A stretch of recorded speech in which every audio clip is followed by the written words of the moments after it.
So in general, how easy or difficult do you think it is to take up adult ed, both in terms of, I guess, stigmatization and also where people are in life in their adult years? If that makes sense. That's under two parts. So well, we have this question about how easy it is to take up adult ed. For the teacher or for the student? For the students.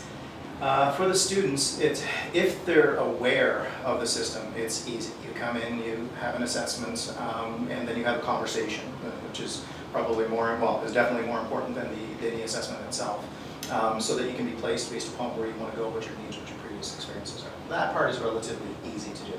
The difficult part is that because we've been so defunded and underfunded for so long, that the area of need has far outstripped the area of our ability to meet those needs. So you have large increases since the 90s of immigration, but you also have some pretty serious global economic shifts. So we're seeing more and more people come into our system that were not, say, like me, who was a high school dropout and went back, but people that are professionals in other fields that just simply need to requalify either experientially or language or culture-wise, as well as people that were professionals in one field, and then that field economically disappeared, and now they have to, instead of just migrating their skills over, they find that they have to go backwards to say they switch from computer science to nursing, and they want to become a nurse, so they need biology 12, but they didn't get a good mark, or they didn't take it 20, 30 years ago.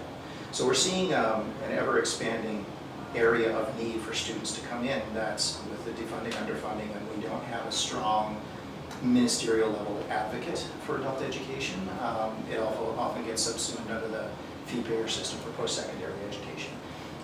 So that advertising-wise, we're not really as well known as I think we could be. So the access once you're in is good, but finding out that we're here, knowing exactly what we do, because we're very different than night school or K-12, but a lot of that isn't understood. We're still in some ways dealing with an education system that's in the mindset of the public is rooted in the early 20th century. Exactly. That's, I think, something that we're trying to do, like, for this video, is raise awareness for adult education. But do you think that the whole adult education, taking it up, is stigmatized for students or not in our society? I think, I honestly think this is a little bit rooted in technological changes. So we go back, 20 years ago, and you had correspondence in night school. It's actually not that long ago, even though it's been around for a long, long time. Then very quickly, with 10 to 12 years ago, you have cell phones and smartphones, you have e-learning, and now you have m-learning. So you have the mobile learning, you can do courses and stuff online. A lot of my courses and Zoran's courses are supported by Access through m-learning.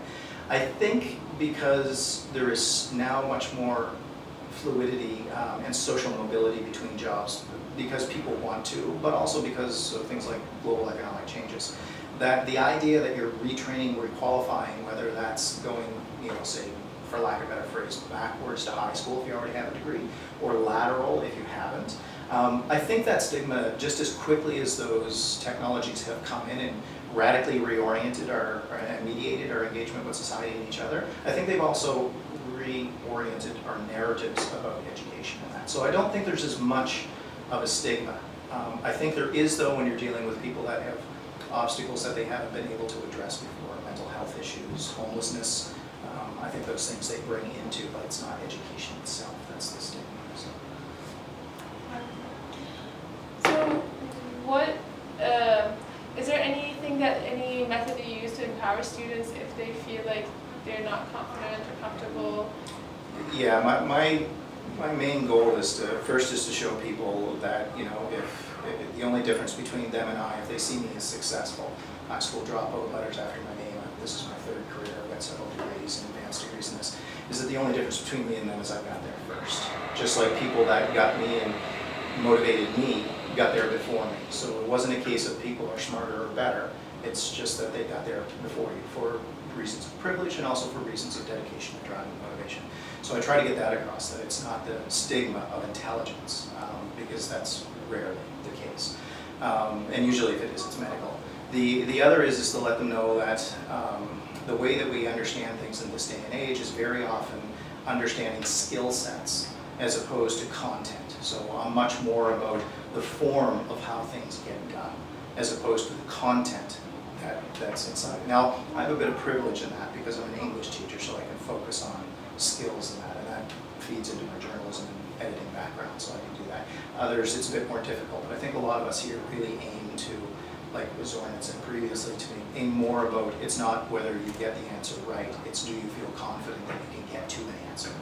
And so we want to show them, in essence, how to identify their own habits and behaviors that were also an obstacle, perhaps entrenched from the school system 20, 30, 40 years ago, but also how they, if they identify those habits and behaviors, that there are mechanisms in place that they themselves will change. What I want students to leave with is not a mark. I want them to leave with a different sense of self. Communication is all about identity, and what I want students to be able to leave with is a sense of autonomy and agency. You're almost done. So what drives you or inspires you to continue teaching in adult education? The feedback. The fact that, like, there are a lot of really good teachers out there in K-12. K-12 is the most obvious sector of public education, even more so than post-secondary. And I think it's followed very closely by post-secondary. And I've always kind of been one for the underdog kind of thing. And I think if we want to see society improve, I think K-12 and post-secondary education does a very good job. We can always improve more, but I think it does a very good job. I think we have to start looking not at, let's put perfect touches on a K-12 or a post-secondary system. Let's try to identify areas within society that aren't being met by educational needs. And I think that's one area of adult education. People, for example, come in from other countries. It takes 13 years to train somebody from when they're young, teach, train, whichever word you want to use. From when they're very young to be a graduate, to then go into post-secondary. So you're talking about 16, 17, 18 years before somebody is going to be a taxpayer to support, the tide raises all boats economically.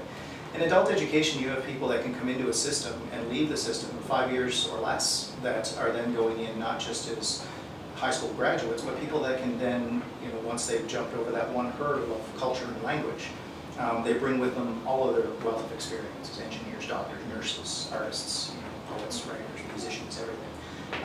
And I think adult education, I like focusing on adult education because that's the one piece where it's not really about fine-tuning. It's about just inserting that into this educational continuum of lifelong learning. So we talk about lifelong learning, but there's a huge segment between high school and post-secondary, right? Except for those who are 16, 17, 18, 19